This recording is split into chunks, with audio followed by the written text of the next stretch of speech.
What the fuck is up? Higher point of view here to talk about. Listen, training camp starts Wednesday, okay? The 25th. Is that the 25th for us? I don't know. Let's see. Yeah, it's the 25th, whatever, but motherfucking, no, nigga, the 25th is tomorrow. 28th, whatever.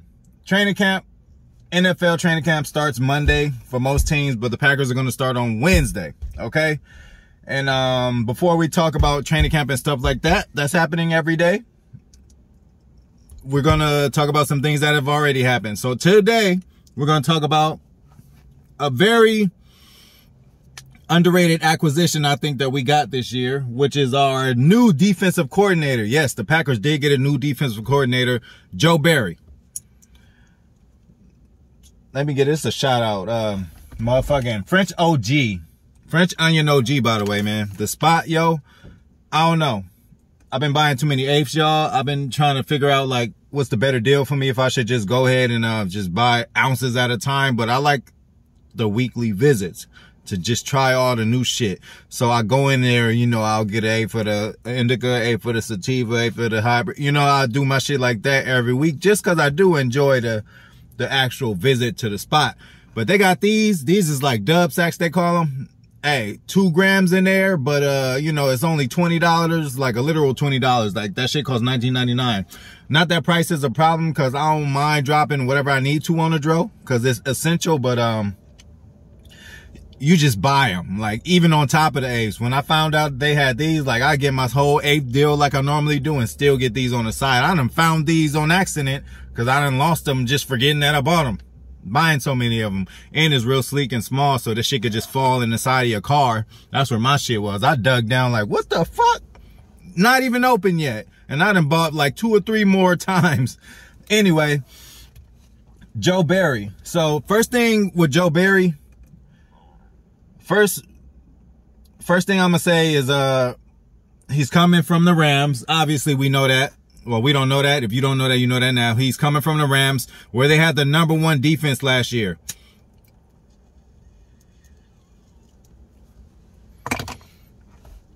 Yes, they did. They had the #1 defense last year. But let's actually see what the fuck that means. Let me just give you my synopsis just on his defensive game. I've talked about it before. Our previous defensive coordinator, first of all, I say that it's a pretty underrated pick, because I just think the way it happened is a reason that it's underrated. Because first of all, he wasn't hand chosen. It's not like this guy was hand picked by Matt LaFleur to be the guy to take over. They actually were looking at the head coach for Wisconsin. Don't know the guy's name right now. I know his name, but not right now. You know, they were thinking he's ready for that NFL jump. He's like one of the next slew of NCAA coaches who actually have a chance and can come over and either get a head coaching job or a defensive coordinator job fast. So I don't know if he wants to be a head coach and just wants to skip the coordinator thing. I don't know if he just wants to be stuck at a coordinator and not be in his own situation to control it and then end up failing at that, and then they don't want him to do anything else. I don't know what his decision, or he just might want to stay in Wisconsin, you know? We maybe thought it was easier, or Matt LaFleur maybe thought it was easier, a transition for him to come over. But hey, the motherfucker didn't want to come. It's cool. We ain't gonna complain about it. We ended up getting Joe Barry. Now, Joe Barry's the basic philosophy of his defense. What I know is, okay, let's go back to Pettin, our first defensive coordinator, not our first one, but last year's.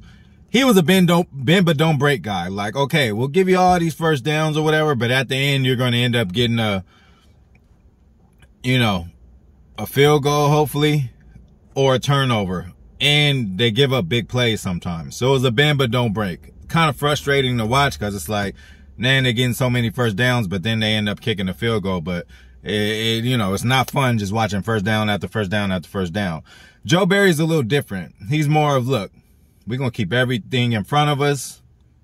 You just ain't going to beat us deep.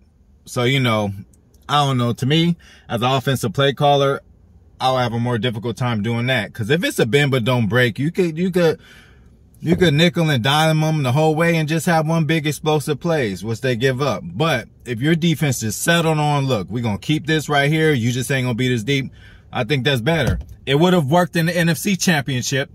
But anyway, so that's the difference of philosophies, I think, of our old coach and this new guy, Joe Barry, coming in.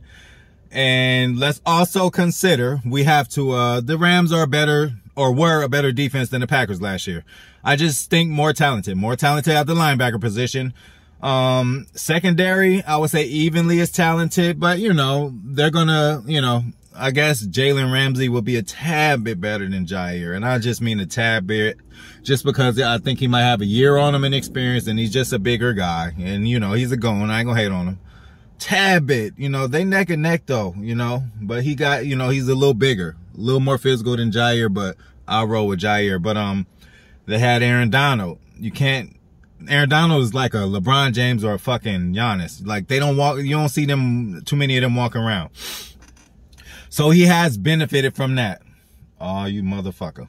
Anyway, how the fuck? Yeah. So he has benefited from having, you know, very excellent players. But, you know, the Packers, we also have a few excellent players on our side. Probably not to that caliber, but pretty close. Kenny Clark.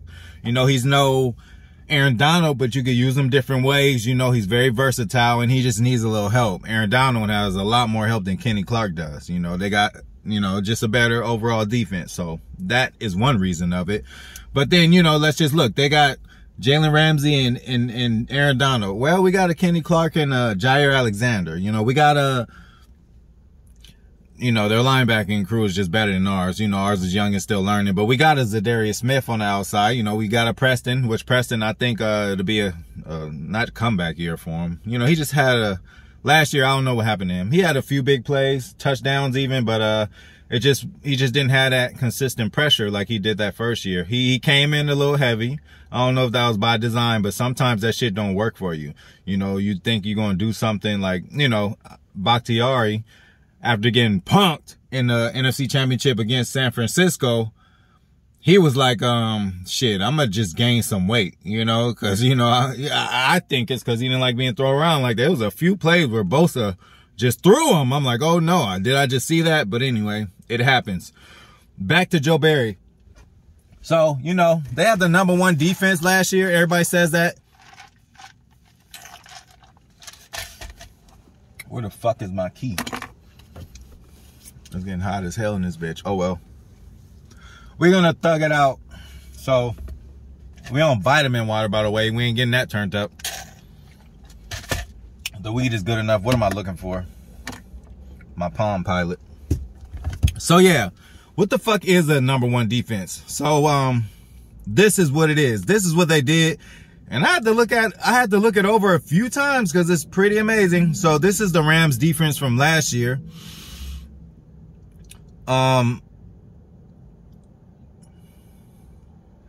Okay. Technical difficulties, y'all. All right, there we go. So, look. First downs given up. #1. What y'all doing? Okay. Turnovers, 10th.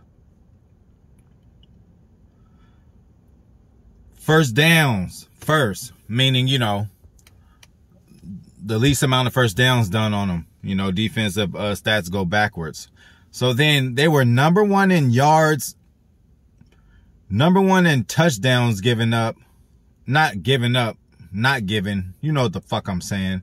So they were #1 in fewest touchdowns, #1 in fewest yards, 12th in interceptions, middle of the pack, that's fine. Net yards, they were #1. And then look at these stats. Just attempts on the field, offensive attempts, they were 4th. You know how many, you know, 4th in how long basically 3 and outs. They were 4th. Rushing touchdowns, they were 4th. And yards per rush, they were 3rd. Like, they have a lot. Last year's Rams, man, that was obviously, it was a #1 defense for a reason. They were top 5 in a lot of these categories. Yards allowed, 1. Points allowed, 1. Plays allowed, 3rd. Offensive time on the field, 1st. Like, yo, they were out there gooning. So, it had a lot to do with the players, like I said, but you have to know thy personnel and know where to put them in the best position for them to succeed. So that's what Joe Barry did. And he's a California guy, went to USC. So, you know, that has to speak volumes. But, you know, that's it on him. So hopefully, you know, obviously we see his talent assessment is pretty good. And he also, a highlight for him, other than this time the Redskins making the playoffs, he was the last defensive coordinator to take them to the playoffs. That was the you like that year with Kirk Cousins went off. And who ended up beating them that year in the playoffs while we were underdogs going to Washington? We did, okay? So I'm glad that I could give y'all that little gem. But look, man, I think this is a very underrated pick. Number one, because, you know, he wasn't the first option. And then number two, when our coach Mike Pettin did leave, he left, like, he didn't get fired. His contract just expired and they agreed to part ways, you know? So that's a lot, you know.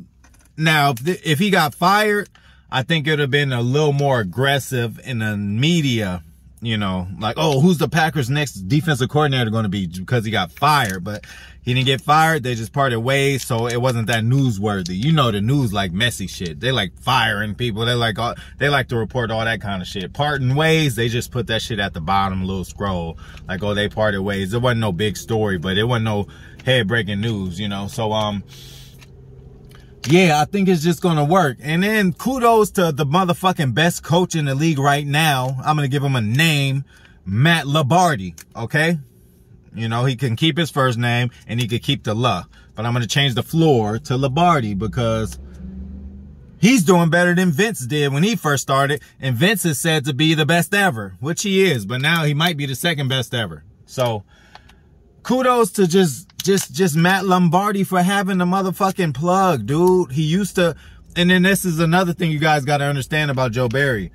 Matt LaFleur is very comfortable picking him as a defensive coordinator. Why? Because he was offensive coordinator with the Rams while Joe Barry was the defensive coordinator. So he's seen how he worked on shit from the day-to-day basis, okay? So this ain't no stranger he's picking off the street. Just because it wasn't the first guy that he wanted to hire, that doesn't mean that it's not going to work out and that this is not a good selection. I think it's an underrated selection. And he's aggressive. Again, not only is he aggressive on the field, like third downs, Mike Pettin, man, 3rd and 2, it don't matter, dude. 3rd and anything, you knew they were going to complete. I don't know. It's just something this nigga couldn't do. But what changes that is pressure. It doesn't matter. If it's 3rd and 2 or 3rd and 6, I don't care. Even in Madden, like, I just go with the pressure. Because you feel a lot better if they complete a pass when you pressured them and barely almost just got to them than if they complete a pass and you did everything in coverage that was supposed to be right. I'd rather say, oh, well, at least I blitzed and he had to throw it a little faster. And again, the blitz could turn to so many other things. You know, quarterback could just freeze up. Quarterback could not even see you.